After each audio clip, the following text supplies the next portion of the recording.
I'm here with Blerina, with Giulia, Benedetta, and Jeanette. I will let them introduce themselves directly in a few minutes when they will start talking. We decided to organize this webinar to introduce you the new Gender Action Plan 2016-2020 and how it will influence your daily work. The new action plan has been adopted by the Commission in September and endorsed by the Council in October, the 26th of October this year, which makes it binding for us, but also for Member States. By us, I mean all the DGs involved in the external relations and the external action service, of course. It is applicable to all regions, so wherever we are working in DevCo, but also in neighborhood, in enlargement, in fragile and emergency situations, and is applicable to all policies. It has 4 priorities, 3 thematic and 1, I would say, procedural. The 3 thematic priorities are the fighting against violence against women, promoting socioeconomic rights for women and girls, and promoting voice and participation for women and girls. While the procedural priority is called the institutional culture shift. You will be asked to contribute to the 3 thematic priorities, and you will be affected by the 4th, the procedural one. How your role in the governance or justice sector will influence the implementation of the 3 thematic priorities is quite obvious. Violence against women and girls goes without explanation, but also the socioeconomic rights have a lot to do with justice and with the implementation of rule of law. In many countries, women have no rights, for instance, to own the land they work, or even to transfer their citizenship to their children. What you can do with your programs is contribute to changing this situation and improving the women and girls' lives in those countries. The institutional shift has been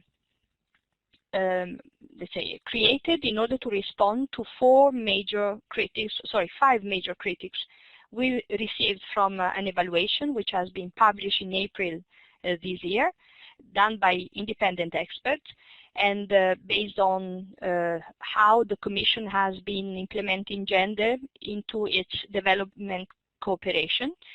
And the evaluators found out that there is a lack of leadership, a lack of context analysis, lack of accountability, of capacity, and of cash.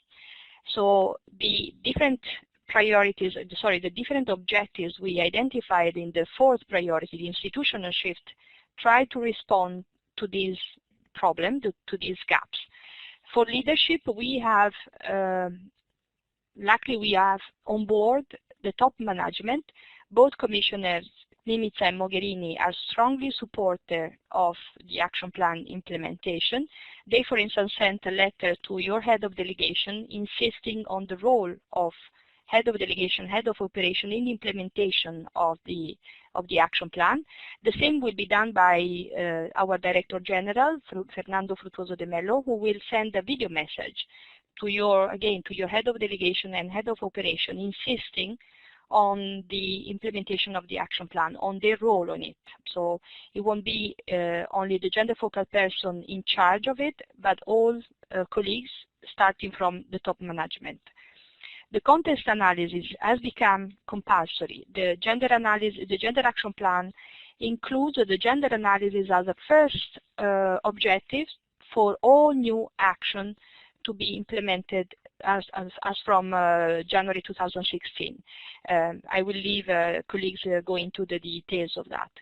Accountability. We are creating system of accountability, as I said, starting with the top management. So, for instance, in the external action management report, the yearly report that your head of delegation has to send and sign and send to our Director General, we ask them how they implemented the action plan, what they did, and we ask, we have the result framework which will collect data sex disaggregated, and we have the gender marker. You know how it works. It will be checked. It will be say its use will be checked much more narrowly.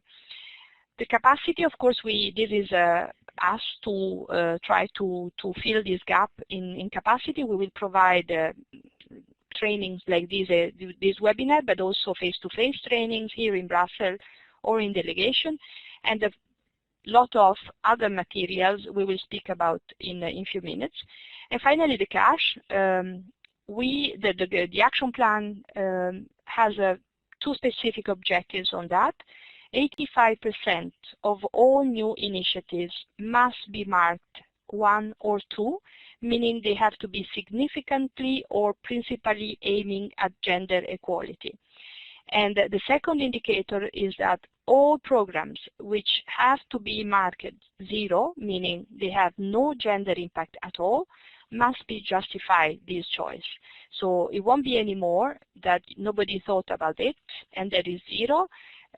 Someone has to think about this, do the gender analysis, find out that there is no gender perspective to be taken into account and therefore can be justified.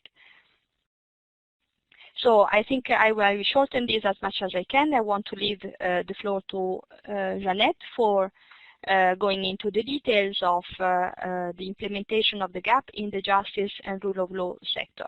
Thank you very much. And sorry, just a last recommendation, please send us your feedback tomorrow or Monday when you are back in your office, because it will be very useful for us to improve this kind of product. This is the first webinar we do, so it will be very helpful to know what you think about it. Thank you very much, and goodbye.